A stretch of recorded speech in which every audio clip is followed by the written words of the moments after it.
Have you ever looked at your husband of 30 years and realized, if you vanished tomorrow, his routine wouldn't even miss a beat?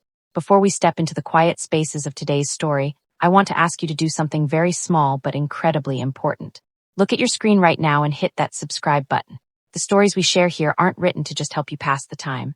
They are written for those of you who know what it feels like to sit in a beautifully furnished, warm living room in the middle of America, looking at a life you spent decades building, only to realize that somewhere along the way, your soul became a ghost inside your own home. Our community is made of people who understand that the hardest type of loneliness isn't being alone. It's being unseen by the one person who promised to hold your hand until the end. If you believe in second chances, in the quiet truth of human emotion, and in stories that look directly into the mirror of our lives, subscribe now. Stay with me until the very last word. Because just like the silence in a long marriage, the true weight of this story unfolds slowly. Now let us begin. My name is Alina. I am 58 years old. If you drove through my neighborhood on the outskirts of Boston on a crisp October afternoon, you would see exactly what the American dream is supposed to look like. The lawns are manicured, the oak trees drop golden leaves onto clean asphalt, and the colonial-style house I share with David has a wraparound porch that I still decorate with pumpkins every single autumn. From the outside, it is a portrait of stability. 2 children raised and sent off to college, both now living in their own busy worlds in Chicago and New York. A retirement fund that is safe. A marriage that has lasted 34 years. 34 years is a massive number. It is long enough to lose the version of yourself you were when you started. David is a good man. Let me clarify that before you judge him.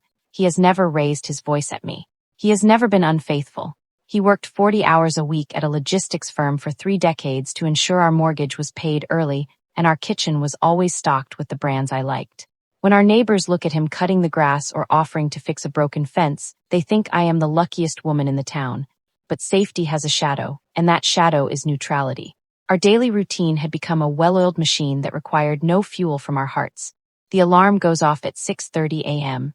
David rolls out of bed on his side, his joints popping slightly, a sound I have heard every morning for 10 years. He walks to the bathroom. I lie there staring at the white ceiling fan spinning on its medium setting. I don't feel sadness anymore. That's the terrifying part. I just feel an immense, heavy neutrality. By 7:15, we are in the kitchen. The smell of dark roast coffee fills the air. It used to be a warm smell, a comforting signal of a new day together. Now it just feels like the bell that starts a shift. David reads the news on his tablet. I toast 2 slices of whole wheat bread. He takes his buttered, I take mine with jam.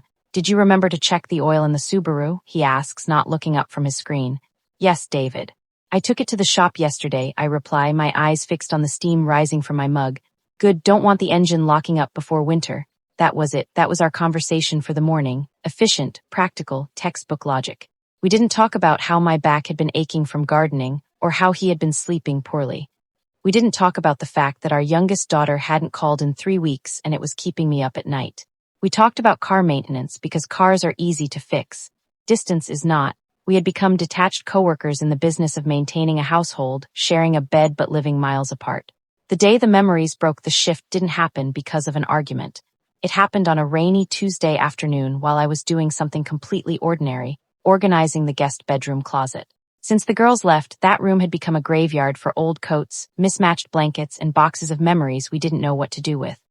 I pulled over a wooden step stool, my knees giving a familiar ache, and reached for a dusty plastic container on the very top shelf. My hand slipped, the box fell to the carpet, its lid popping off with a loud snap.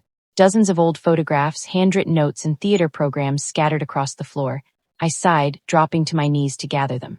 And then my fingers touched a small, faded blue notebook. It was a journal from our summer trip to Maine in 1994. The kids were small, 7 and 5. We had rented a tiny, leaky cabin by the lake because we couldn't afford anything better. I opened the book, the pages smelling faintly of old paper and lake water. In my own handwriting from over 30 years ago, I read an entry, David took the girls out on the old canoe today. He forgot the life jackets on the dock and had to row back with his bare hands because the paddle broke. We laughed until our stomachs hurt over a dinner of burnt hot dogs.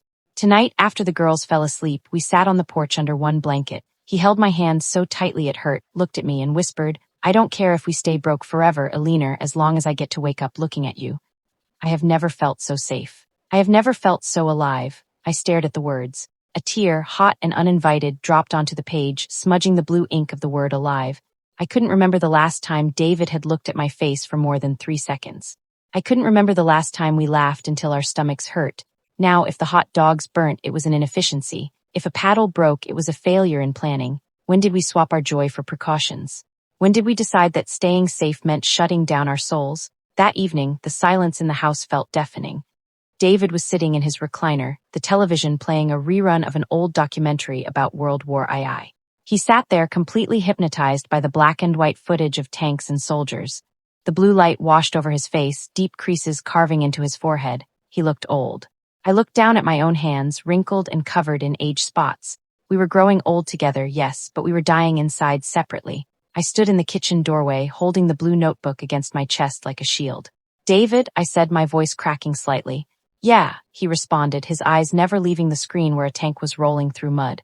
"Do you remember the cabin in Maine? The one with the broken paddle?" He blinked, his mind traveling back across decades of analytical data. "The one where the roof leaked over the master bed? Yeah, terrible plumbing.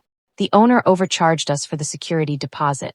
My heart shrank. "Is that all you remember, David? The plumbing?" He finally turned his head, looking at me with genuine confusion. "What else is there to remember, El? It was a cheap vacation. We did the best we could with what we had." He turned back to the television. The tank exploded on screen. The narrator's voice filled the room with clinical facts about a battle fought 80 years ago. I didn't say anything else. I walked out to the back porch, pulled a faded cardigan around my shoulders, and watched the cold Massachusetts wind tear the remaining leaves from the maple trees.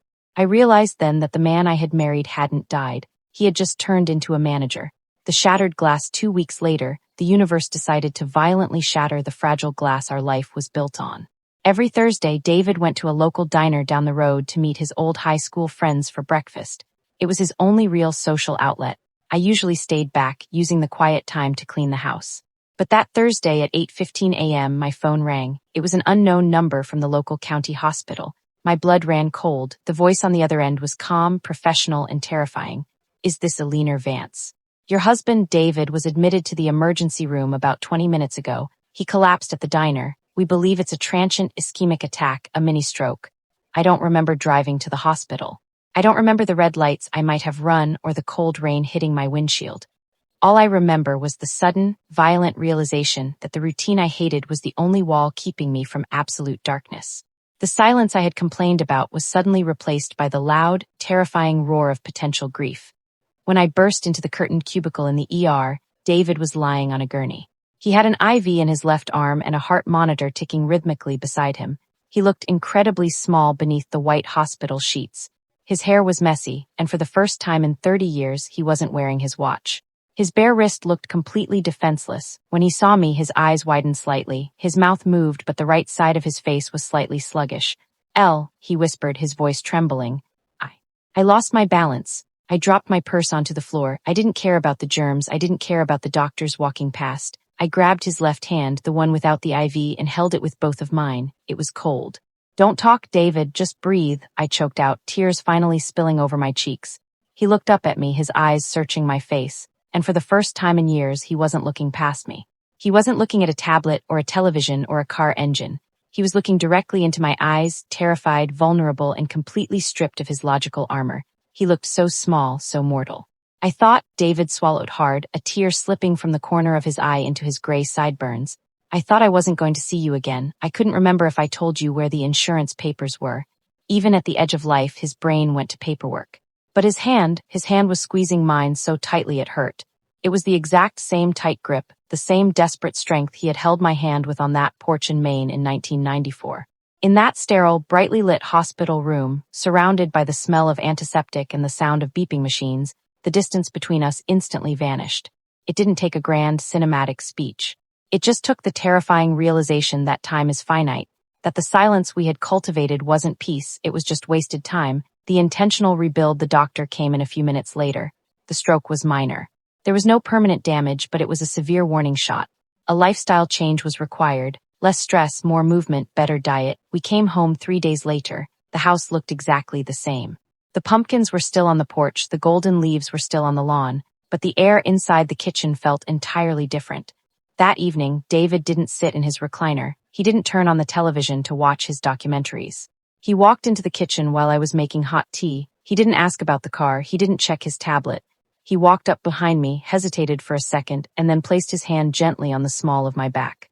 The tea smells good, he said quietly.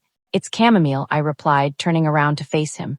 We stood there in the quiet kitchen, the steam from the kettle rising between us. We didn't solve 30 years of emotional distance in that moment. The creases in his face didn't disappear and my knees still ached, but we were looking at each other, really looking. What I learned in that hospital room is something I want you to carry with you today. Real love in your 50s and 60s isn't about the fireworks of youth. It is about the immense bravery of staying present when the house gets quiet. It is about confronting the silence, moving past the comfort of routine, and actively choosing to see the person across the table before your time runs out. If this story touched a quiet place in your heart today, if it reminded you of a silence you are currently living through, please don't wait for a hospital room to speak up. Take a second right now, hit that subscribe button, and join our community. Let us share these deep human truths together. Share this video with someone who needs to hear it today, because sometimes the hardest truths are the very ones that save us. Thank you for staying with me until the very end. Stay brave, and I will see you in the next story.